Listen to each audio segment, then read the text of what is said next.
प्रेरणास्पद कथा YouTube channel पर मैं धनंजय जैन आप सभी का हार्दिक अभिवादन करता हूँ। दोस्तों,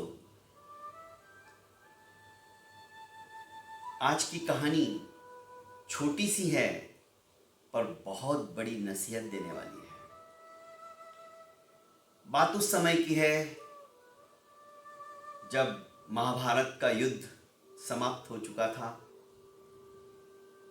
महाराज युधिष्ठिर राजा बन चुके थे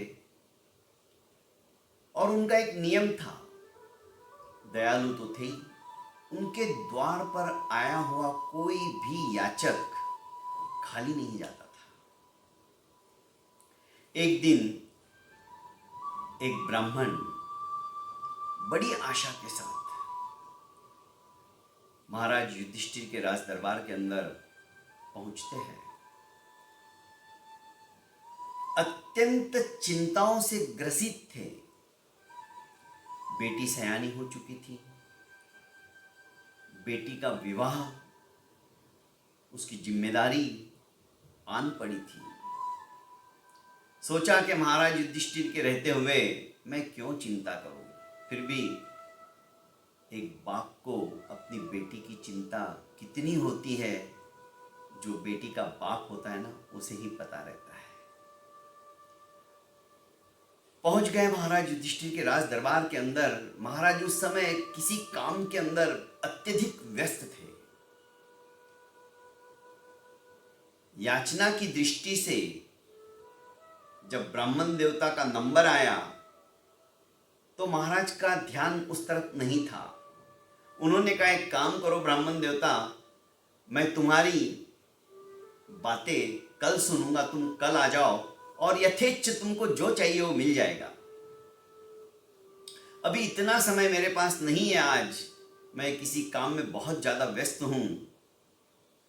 आप विनंती करता हूं कि कल जरूर पधारें। ब्राह्मण देवता राज दरबार से निकल जाते हैं। राज दरबार से निकलते ही उनका जो मुखानंद था क्षीण हो जाता है। इतने दूर से आए थे और महाराज युधिष्ठिर ने कार्य की अत्यधिक व्यस्तता के कारण से उन्हें कल के ऊपर छोड़ दिया। रास्ते में भीम मिल गए। भीम जब ब्राह्मण देवता को देखते हैं तो उन्हें आश्चर्य होता है कि ब्राह्मण देवता के हाथ में तो कुछ भी नहीं है और खाली हाथ ही जा रहे हैं। पूछा कि ब्राह्मण देवता, यदि कोई आपत्ति ना हो बताने के लिए तो क्या मैं जान सकता हूं आप किस उद्देश्य से आए थे और वापस क्यों जा रहे हो? क्या आपके उद्देश्य की पूर्ति हो चुकी है?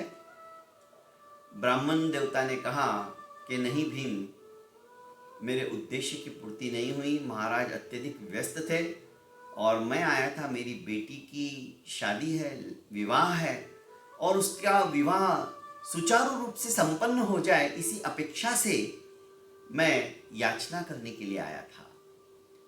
तो महाराज ने कहा कि कल आना, बस इसीलिए मन थोड़ा सा खिन्न है, अब वापस मुझे इतने दूर कल आना पड़ेगा। भीम ने कहा कि ब्राह्मण देवता आप बिल्कुल चिंता मत करो, आपको वापस पैदल आने की भी जरूरत नहीं है और बेटी की तो चिंता आप मन से निकाल ही दो। बड़े धूमधाम से उसका विवाह होगा, ये जिम्मेदारी मैं लेता हूं। ब्राह्मण देवता बड़े प्रसन्न हुए और वहां से चले गए। ब्राह्मण देवता का एड्रेस वगैरह सब भीम ने नोट डाउन कर लिया। और तो और इतना ही नहीं, भीम ने दवंडी पिटवा दी। दवंडी अर्थात घोषणा करवा दी पूरे नगर में कि महाराज युधिष्ठिर की जय हो, विजय हो। उन्होंने काल के ऊपर विजय प्राप्त कर ली। ये बात महाराज युधिष्ठिर के कानों में भी पड़ी। उन्होंने भीम को बुलाया, तुम ये क्या कर रहे हो? मैंने कब काल के ऊपर विजय प्राप्त की और तुम इतना झूठा प्रचार क्यों कर रहे हो? भीम ने अपने ज्येष्ठ भ्राता युधिष्ठिर के आगे नतमस्तक होते हुए कहा कि भ्राताश्री, आज सवेरे जब वो ब्राह्मण देवता आए थे तो आप किसी कार्य के अंदर व्यस्त थे और आपके मुंह से हठात निकल गया कि कल आना, अर्थात आपको पता है कल तक आपका कुछ भी होने वाला नहीं है, यम भी आपको छू तक नहीं सकता है, आपकी ये धन संपत्ति ऐश्वर्य भी ऐसा कि ऐसा टिका रहेगा।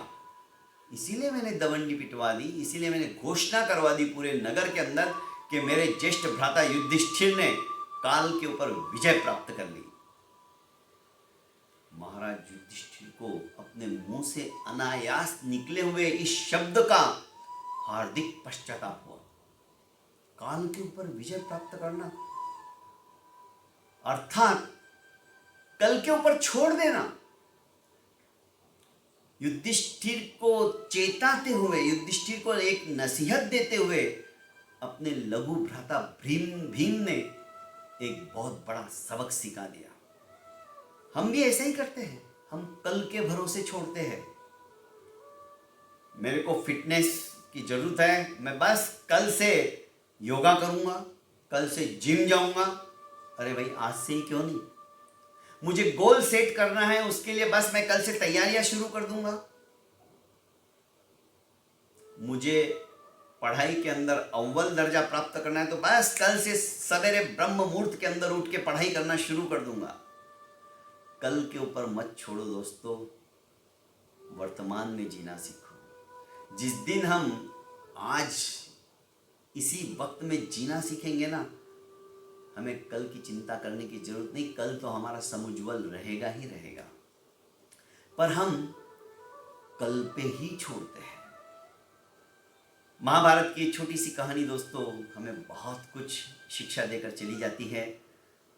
मेरे इस YouTube चैनल पे ऐसी ही छोटी छोटी कहानियाँ आपको प्रतिदिन श्रवण करने को मिलेगी। और अभी तक आपने मेरे इस चैनल को लाइक एवं सब्सक्राइब नहीं किया है तो कर लीजिएगा और ज़्यादा से ज़्यादा इसे फॉरवर्ड कीजिएगा। बहुत बहुत धन्यवाद।